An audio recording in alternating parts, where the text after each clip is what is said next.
After a big move on Tuesday in 10-year Treasury yields, recall we traded all the way up to 177, a new high of this recent move, and then we backtracked, getting down into the 160 handle, and that is kind of where we stayed. But today we saw them creep back higher again. We didn't quite get to 177, but yields continue to nudge higher. That has been the trend, and that has not changed.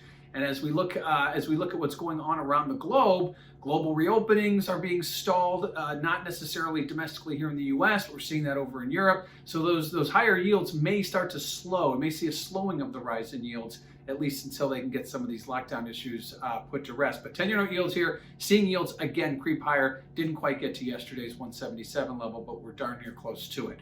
And what does that do to volatility? Well, if you check out that CVOL index over at cmegroup.com, you'll notice, again, as yields go higher, volatility goes higher as well. And that's no different today. We saw yields move up.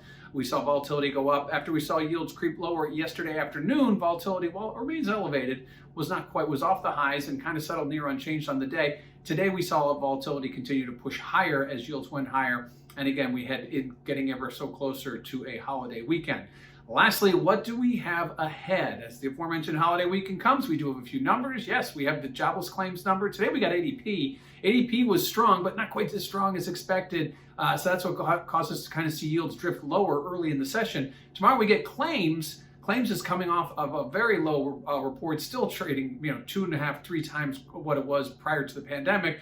But seeing claims go south of 700,000 a week is a good thing. We just need to continue to see that trend go lower. Likewise, Friday on the shortened session, we get non-farm payroll.